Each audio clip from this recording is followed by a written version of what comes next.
السلام علیکم۔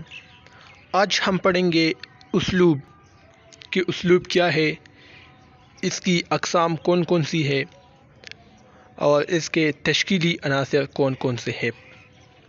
تو آج انشاءاللہ اس ویڈیو میں ہم ان تمام چیزوں کو پڑھیں گے۔ سب سے پہلے اسلوب۔ لفظ اسلوب عربی زبان کے ایک لفظ سلب سے نکلا ہے جس کے معنی ہیں طریقہ یا انداز۔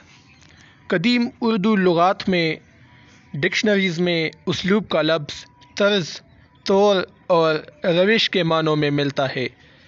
فارسی میں اسلوب کے لیے سبک کا لفظ مستعمل ہے اور اس کے معنی ہے پرمعنی بات کرنا۔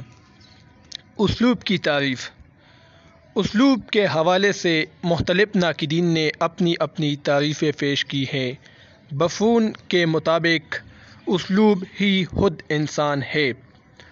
سوئفٹ کے مطابق، سوئفٹ ایک ناقد ہے انگلش ادب کے، انگریزی ادب کے، وہ کہتے ہیں کہ مناسب الفاظ کا مناسب جگہوں پر استعمال اسلوب کہلاتا ہے۔ اسی طرح سید عابد علی عابد کہتے ہیں کہ اسلوب سے مراد وہ محسوس طرز نگارش ہے جس کی بنا پر ایک ادیب دوسرے سے ممیز ہو جاتا ہے، اس کو انفرادیت حاصل ہو جاتی ہے ایک ادیب کو دوسرے ادیب سے۔ کس کی بنا پر؟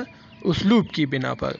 مندرجہ بالا تعریف کو سامنے رکھتے ہوئے ہم آسانی کے ساتھ یہ کہہ سکتے ہیں کہ لکھنے کا وہ انداز اور طریقہ کار جو ایک شاعر یا ادیب لکھتے وقت اپناتا ہے اسلوب کہلاتا ہے۔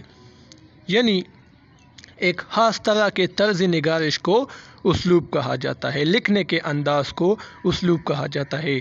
ڈاکٹر عبادت بریلوی فرماتے ہیں کہ اسلوب سے ہر انسان کی شخصیت کا پتہ چلتا ہے، یعنی وہ اپنے اسلوب کی بدولت اپنی شخصیت کاری کے سامنے پیش کرتا ہے۔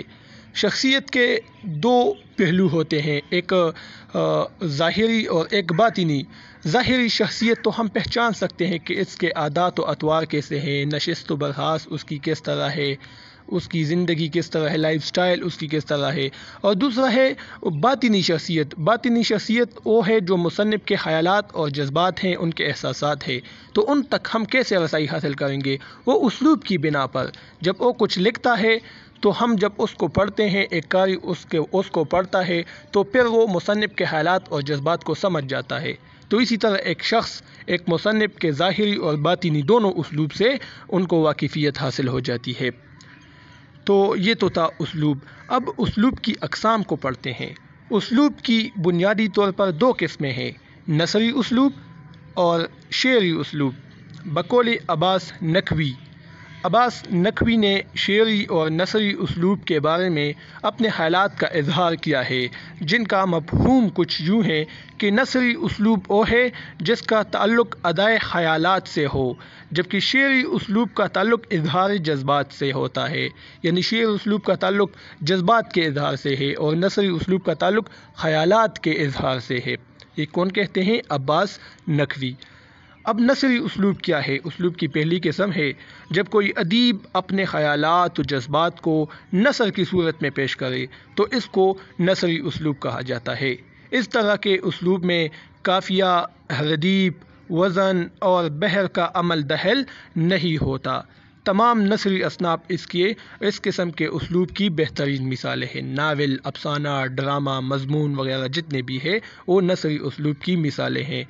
شعری اسلوب دوسری قسم ہے جب کوئی شاعر ایسا اسلوب اپناتا ہے جس میں نغمگیت ہو اور وزن، بحر اور قافیہ ردیف کی پابندی کرے تو اس کو شعری اسلوب کہا جاتا ہے۔ تمام شعری اصناف جتنے بھی ہیں، مثنوی، قصیدہ، مرثیہ، غزل جتنے بھی ہیں وہ شعری اسلوب میں آتے ہیں۔ اب اس اسلوب کی تشکیل کے عناصر، یعنی اسلوب کن چیزوں سے بنا ہے، ان کے عناصر کون کون سے ہیں؟ تو اسلوب چاہے نثری ہو یا شعری، ان کے تشکیل کے تین عناصر ہوتے ہیں۔ نمبر ایک، مصنف کی انفرادیت۔ اسلوب کے تشکیل کا پہلا عنصر مصنف کی انفرادیت ہے، یعنی ہر مصنف کا زبان و بیان کا استعمال دوسرے مصنفین سے مختلف ہوتا ہے، جو اسے دوسرے اہل قلم سے ممتاز کرتا ہے۔ یعنی ہر مصنف کا، ادیب کا ان کا لکھنے کا اپنا انداز ہوتا ہے جس کی وجہ سے وہ دوسروں سے مختلف ہوتا ہے۔ مثلا مشتاق احمد یوسفی مزاح نگاری میں اپنے اسلوب کی بنا پر دوسرے مزاح نگاروں سے ممتاز حیثیت رکھتا ہے۔ اسی طرح پطرس بخاری کی اگر ہم بات کریں تو اس کی اپنی علیحدہ اسلوب ہے۔ اسی طرح اگر ہم افسانے یا ناول کی بات کریں تو افسانے کی اگر ہم بات کریں تو منٹو کی اپنی اسلوب ہے، اور اس اسلوب پر اس کے معاشرے کے اثرات ہیں منٹو کے اسلوب پر۔ تو یہ ہر شخص کا اپنا اسلوب ہوتا ہے۔ اب مصنف کا رویہ یہ دوسرا عنصر ہے۔ اسلوب میں مصنف کا رویہ بھی کارفرما ہوتا ہے۔ وہ جس ماحول میں زندگی بسر کر رہا ہے تو وہ ماحول وہ بول چال، رہن سہن، نشست و برخاست اور عادات و اطوار کو ایک خاص شکل دیتا ہے۔ یعنی مصنف جس ماحول میں، جس معاشرے میں زندگی بسر کر رہا ہے تو وہاں کی چیزیں، تو وہاں کا جتنا بھی ماحول ہے، انوائرمنٹ ہے، وہ اس مصنف کے بول چال، رہن سہن، نشست برخاست یعنی اٹھنے بیٹھنے اور عادات و اطوار کو افیکٹ کرتے ہیں، متاثر کرتے ہیں، اور یہی عوامل پھر ایک قاری کو ان کے اسلوب میں نظر آتے ہیں۔ یعنی یہ ماحول جس طرح اس پر اثر انداز ہوتا ہے مصنف پر، اور پھر جب وہ لکھتا ہے تو اس لکھنے میں بھی اس کے ماحول کی عکاسی ہمیں نظر آتی ہے کہ اس کے ماحول نے اس کے ذہن پر کیا اثرات ڈالے ہیں۔ ابھی ہم نے منٹو کی بات کی، منٹو کا معاشرہ کیا تھا، جنسیت یا اس طرح اور بہت سی خصوصیات تھی۔ تو منٹو خود کہتے ہیں کہ میرے جو افسانے ہیں یہ سماج کے آئینہ دار ہے کہ جو کام معاشرے میں ہو رہے ہیں میں وہی لکھ رہا ہوں۔ تو اسی وجہ سے یہی بات یہاں پر ہو رہی ہے کہ منٹو پر اس کے معاشرے کے اثرات تھے، اسی وجہ سے ان کے افسانوں میں ہمیں جنسیت نظر آتی ہے، ان کے اسلوب میں ہمیں اس طرح کی باتیں پھر نظر آتی ہے، کیونکہ اس کے پیچھے ایک معاشرہ ہے، ایک جنس زدہ معاشرہ ہے۔ اگلی خصوصیت زبان و بیان کی خصوصیت ہے۔ اسلوب میں زبان و بیان کو اہم خصوصیت شمار کیا جاتا ہے۔ ہر مصنف یا شاعر خاص قسم کے تشبیہات، استعارات، فارسی آمیز الفاظ و تراکیب، ہم کافیہ الفاظ اور محاورات کا استعمال کر کے اپنے اسلوب کو انفرادیت بخشتے ہیں۔ مثلاً فسانہ عجائب میں رجب علی بیگ سرور کا اسلوب مسجع و مکفّہ ہے، جبکہ میر امن نے باغ و بہار میں سادہ اور سلیس اسلوب اپنایا ہے۔ اسی طرح مرزا رفیع سودہ کی قصیدہ نگاری دیکھے تو اس میں ایسے تشبیہات ہیں، ایسے استعارات ہیں کہ عام طالب علم اس کو سمجھنے سے قاصر ہوتا ہے، اس کو سمجھ ہی نہیں سکتا۔